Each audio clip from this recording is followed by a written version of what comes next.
There is power in the name of Jesus. There is power in the name of Jesus to break every chain, break every chain, break every chain.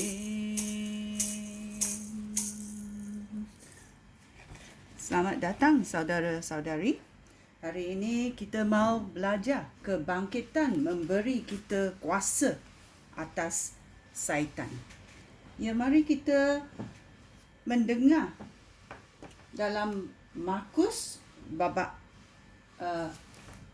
kita bermula dalam Efesus dulu. Efesus babak 1. Okey, kita cari dalam Alkitab.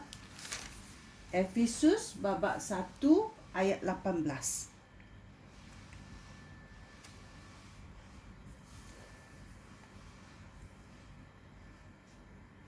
Okey, saya membacanya. Aku memohon agar Allah menjadikan fikiran kamu terbuka untuk memahami ajarannya. Dengan demikian, kamu mengetahui apa yang dapat kamu harapkan daripada Allah yang memanggil kamu. Betapa indah dan berlimpah-limpahnya berkat yang dijanjikan oleh Allah kepada umatnya, serta betapa besar kuasanya yang menolong kita, orang yang percaya kepada Yesus Kristus. Kuasa itu seperti kuasa yang digunakan oleh Allah ketika Dia membangkitkan Kristus daripada kematian, lalu memberi Yesus Kristus tempat duduk di sebelah kanannya di syurga. Ya.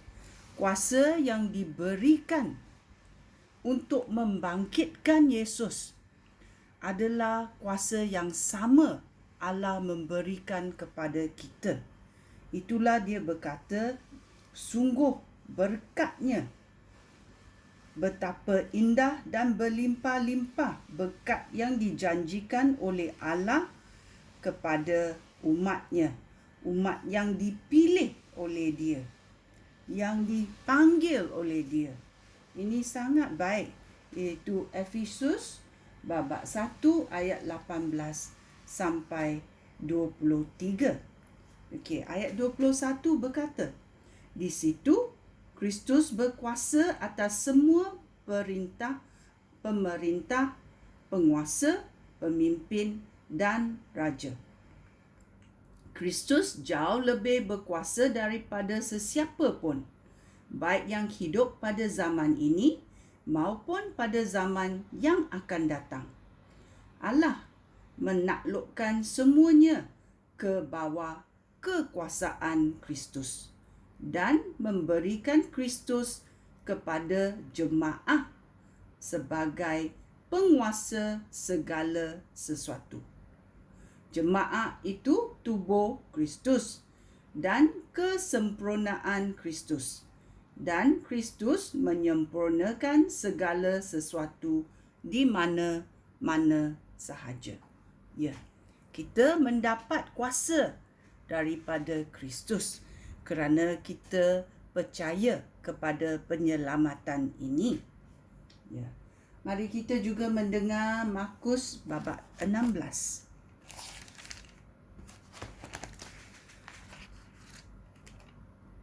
Markus 16 ayat 15 sampai 18. Ia berkata, orang yang percaya dan dibaptis akan selamat. Tetapi orang yang tidak percaya akan dihukum. Kepada mereka yang percaya akan diberikan tanda-tanda ini.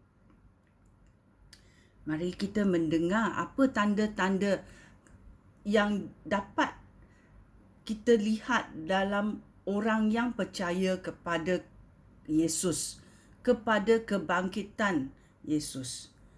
Okey. Mereka akan mengusir roh jahat demi nama Yesus Kristus. Mereka akan berkata-kata dalam bahasa roh yang tidak diketahui. Jika mereka memegang ular atau meminum racun, mereka tidak akan mendapat celaka. Jika mereka meletakkan tangan pada orang sakit akan sembuh. Ini adalah ciri-ciri yang terdapat kepada orang yang percaya, dan kita mesti menggunakan ciri-ciri yang diberikan oleh Allah kepada kita. Ya. Dan kita mahu juga pergi kepada Kisah Rasul-Rasul babak 1. Kisah Rasul-Rasul babak 1 ayat 18 berkata,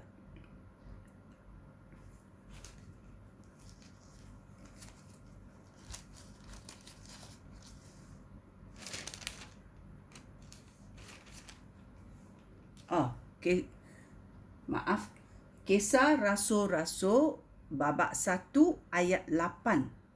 Okey. Ayat 8 dia berkata, kamu akan menerima kuasa apabila Roh Allah datang kepada kamu. Lalu kamu akan menjadi saksi-saksi aku di Yerusalem, di seluruh Yudea, di Samaria, serta sampai ke hujung bumi. Ya, Tuhan sudah memberikan mandat supaya kita melakukan apa yang Dia berikan.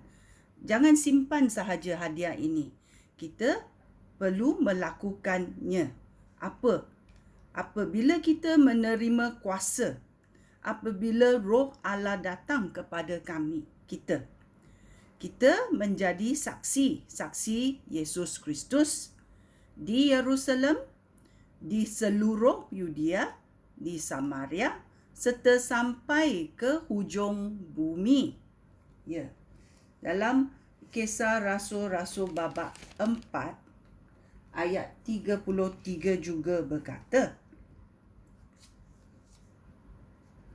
dengan kuasa yang besar, rasul-rasul itu memberikan kesaksian tentang kebangkitan Tuhan Yesus.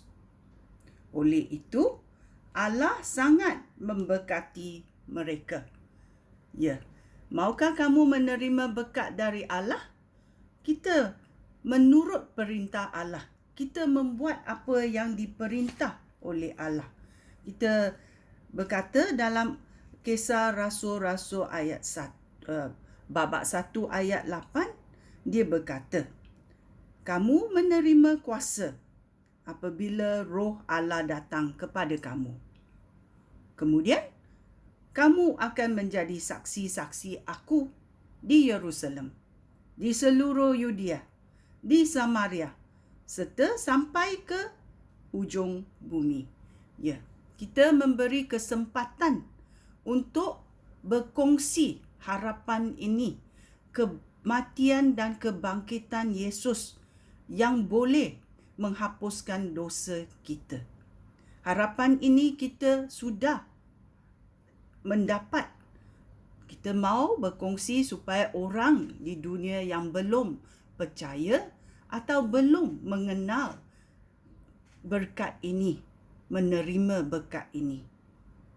Sanggupkah kamu bertutur, berkongsi dalam hidup atau di sekeliling kamu? Ya, kalau kita malu, kita panggil Roh Kudus. Roh Kudus, kita percaya bahawa kekuasaan Yesus ada dalam kita. Kita boleh melakukan demi kuasa Yesus kerana kita sayang kepada perintah yang diberi oleh Yesus Kristus. Ya. Kemenangan ini adalah kuasa yang diberi kepada kita untuk mengatasi segala kuasa syaitan. Ya. Sekian, terima kasih. Shalom.